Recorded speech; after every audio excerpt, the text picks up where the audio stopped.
वाले हैं domestic environment. तो डोमेस्टिक इन्वायरमेंट क्या होता है? देखिए डोमेस्टिक, अब बिजनेस इन्वायरमेंट हमने जैसे पढ़ा, बिजनेस इन्वायरमेंट मतलब हमारे बिजनेस के आसपास का इन्वायरमेंट, जिस इन्वायरमेंट में, जिस माहौल में हमें बिजनेस करना है, तो उसी के अंडर 3 आते हैं। उसमें से सबसे पहला है डोमेस्टिक इन्वायरमेंट। तो डोमेस्टिक इन्वायरमेंट होता है, तो domestic business environment simply means doing the business in the home country. मतलब कि जब आप जिस कंट्री में आपने अपनी कंपनी को या अपनी फर्म को रजिस्टर किया हुआ है, उसी कंट्री में अगर आप बिजनेस करते हो अपना, तो it is called domestic business environment. उसी माहौल में, उसी कंट्री में आप बिजनेस करते हो, तो जिस इन्वायरमेंट में आप बिजनेस कर रहे हो, that environment is called domestic environment. तो डोमेस्टिक इन्वायरमेंट में बहुत सारे फोर्सेस होते हैं जो एक बिजनेस को फ्रॉम द डोमेस्टिक लेवल से वो कन्वर्ट करने में मदद करता है इंटरनेशनल लेवल पे। तो इट कंसिस्ट फोर्सेस जो एक बिजनेस को डोमेस्टिक लेवल से ले जाता है इंटरनेशनल लेवल तक। तो उन फोर्सेस के बारे में हम पढ़ने वाले, मतलब कुछ ऐसे कारण हैं, कुछ ऐसी चीजें हैं जिनकी वजह से एक डोमेस्टिक इन्वायरमेंट इतना ही है। अगर आप अपने होम कंट्री में बिजनेस करते हो, तो that environment is called domestic environment. तो हम आगे बढ़ने वाले हैं। इट कंसिस्ट फोर्सेस, इसमें कौन कौन से जो फोर्सेस हैं जिनकी वजह से एक domestic environment international business environment के लेवल तक पहुंच पाता है। मतलब कि एक डोमेस्टिक, मान लो अगर मैं ये मार्कर बेचता हूं, तो ये मार्कर मैं सिर्फ इंडिया में बेचता हूं, लेकिन इंडिया में ऑलरेडी बहुत सारे कॉम्पिटिटर्स हैं। लेकिन मैंने अपनी रिसर्च की और मैंने जाना कि इंडिया में तो नहीं, लेकिन श्रीलंका, नेपाल, भूटान और बहुत सारे जो मेरे पड़ोसी देश हैं, इन सभी कंट्रीज में मैं इस मार्कर को बेच सकता हूं, क्योंकि वहां पर कोई मेजर प्लेयर नहीं है। तो यहां पर कुछ ऐसे ही फोर्सेस होते हैं जिनकी वजह से मैं अपने बिजनेस को एक्सपेंड करके इंटरनेशनल बिजनेस एनवायरनमेंट में ले जा सकता हूं। और उसमें से सबसे पहला होता है कॉम्पिटिटिव स्ट्रक्चर, जो मैंने आपको बताया। कॉम्पिटिटिव स्ट्रक्चर मतलब होता है कि कंपटीशन बहुत ज्यादा है होम कंट्री में, कि आप उस लेवल पर सस्टेन नहीं कर पा रहे हो। लेकिन कुछ कंट्रीज ऐसी हैं, इंटरनेशनल बिजनेस एनवायरनमेंट ऐसा है जहां पर कुछ कंट्रीज में आप अपने प्रोडक्ट को ले जा सकते हो, क्योंकि वहां पर इतना सारा कंपटीशन नहीं है। तो पहला रीजन ये हो सकता है आपकी डोमेस्टिक से इंटरनेशनल पे जाने का, इज डोमेस्टिक कॉम्पिटिटिव स्ट्रक्चर, मतलब कि जहां पर कॉम्पिटिशन है। अब हम बढ़ते हैं अगला, जो है इकोनॉमिक क्लाइमेट। अब देखो दोस्तों, यहाँ पर एक छोटी सी बात समझने की है, इसको ध्यान से समझना। यहाँ पर जो पहली चीज मैं आपको बताने वाला हूँ, देखो ये जो प्रोडक्ट है ना मेरे पास, ये है मार्कर, ठीक है। और इसकी प्राइस इंडिया में ज्यादा से ज्यादा होती है 25 रुपए।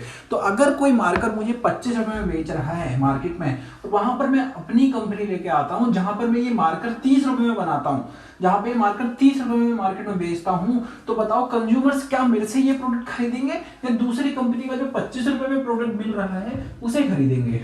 सीधी सी बात है, ऑब्वियसली लोग 25 रुपए वाला प्रोडक्ट खरीदेंगे, 30 रुपए वाला क्यों खरीदेंगे? तो ऐसे ही रीजंस होते हैं, इकोनॉमिक रीजन, जहां पर लोग उतना पैसा स्पेंड नहीं कर रहे हैं मेरे प्रोडक्ट पर। तो यहाँ पर इससे अच्छा है कि मैं किसी और कंट्री में शिफ्ट करूं अपना बिजनेस, ताकि मैं इंटरनेशनल बिजनेस एनवायरनमेंट में जा पाऊं और इंटरनेशनल लेवल पर मैं अपने बिजनेस को आगे बढ़ा पाऊं। फिर आता है तीसरा, पॉलिटिकल। देखो पॉलिटिकल रीजन ऐसा हो सकता है किसी पॉलिटिकल पार्टी की वजह से, या फिर किसी कोई भी पॉलिटिकल ऐसा रीजन जिसकी वजह से मैं अपने बिजनेस को एक्सपेंड नहीं कर पा रहा हूं, वो रीजन हो सकता है मेरे बिजनेस को डोमेस्टिक लेवल पर ना, डोमेस्टिक लेवल से इंटरनेशनल लेवल पर ले जाने का। तो पॉलिटिकल रीजंस कुछ भी हो सकते हैं, पॉलिटिक्स के बारे में मैं ज्यादा डीप में बात करना नहीं चाहता। तो यहाँ पर अगला जो है हमारे पास, वो है लीगल फोर्सेज। ये बहुत ही इंपॉर्टेंट है। तो लीगल फोर्सेस कौन कौन से हो सकते हैं मेरे बिजनेस एनवायरनमेंट में? लीगल फोर्सेस हो सकते हैं एक तरीके से, मान लो लीगली। अब एक तरीके से मैं आपको एक एग्जांपल देता हूं। इंडिया में मारुति सुजुकी नाम की एक कंपनी है जो गाड़ियां बनाती है। मारुति सुजुकी नाम की कंपनी इंडिया में गाड़ी बनाती है, जो कि सुजुकी कंपनी की सब्सिडरी है। जो सुजुकी कंपनी है वो है जापानीज कंपनी। अब इंडिया में जो गाड़ियां मारुति सुजुकी बनाती है ना, वो गाड़ियां जापान में भी बैन है। उन गाड़ियों को रोड पे चलाना जापान में भी इलीगल है, यूके में भी इलीगल है, और बहुत सारे ऐसे देश हैं, यूके, यूएसए, जहां पर वो गाड़ियां रोड पर नहीं चल सकती। क्यों? मारुति सुजुकी गाड़ियां सेफ्टी मेजर्स को लीड नहीं कर पाती हैं, उन कंट्रीज की उस सेफ्टी मेजर्स को मीट नहीं कर पाती हैं उन कंट्रीज की इंस्टेड ऑफ इंडिया। तो मारुति सुजुकी ने क्या किया कि अगर उन्हें एक चीप गाड़ी बनानी है तो उन्होंने ऐसी कंट्री ढूंढी जहां पर ये गाड़ियां खरीदी जा सकती हैं, और इंडिया में ये उनका जो बिजनेस है वो बहुत अच्छे से एक्सपेंड हुआ। उनका प्रोडक्ट उनकी कंट्री में और बहुत सारी कंट्री में लीगल नहीं है, इलीगल है, लेकिन मैं मान लो मैं सुजुकी का मालिक हूं, मेरा प्रोडक्ट जापान में लीगल नहीं है, यूके में लीगल नहीं, यूएसए में लीगल नहीं, लेकिन अभी भी बहुत सारी ऐसी कंट्रीज हैं, ऐसा बहुत इंटरनेशनल लेवल पर ऐसा एनवायरनमेंट मुझे बहुत सारी कंट्रीज में मिला जहां पर मैंने अपने बिजनेस को एक्सपेंड किया, और उन्हीं में से इंडिया है। इंडिया में मैंने मारुति के साथ टाई करके मैंने अपनी गाड़ियां निकाली और यहां पर मेरा प्रोडक्ट लीगल हो गया। तो कभी कभी क्या होता है, लीगल चीजें होती हैं जिनकी वजह से मैं डोमेस्टिक मार्केट में सस्टेन नहीं कर पाता अपने बिजनेस को, तब मैं जाता हूं इंटरनेशनल लेवल पर, तो यहां पर हमारा लीगल फोर्सेस आता है। अब आते हैं हम टेक्नोलॉजिकल फैक्टर, टेक्नोलॉजिकल फोर्सेस पे।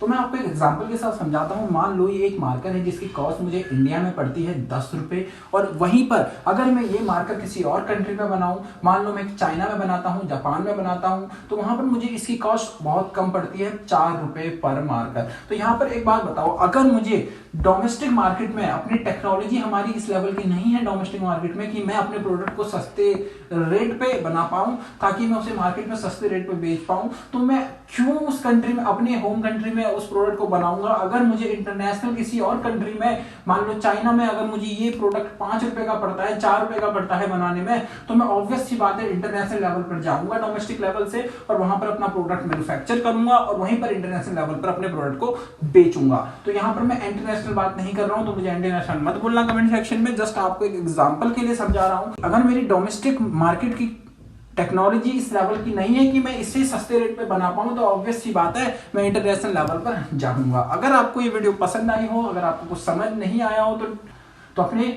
डाउट्स कमेंट सेक्शन में लिखिए, और अगर आपको वीडियो अच्छी लगी हो तो चैनल को सब्सक्राइब कर दीजिए और बने रहिए हमारे साथ। मैं हूं विजय शर्मा और आप देख रहे हैं योर फाइनेंस टीचर।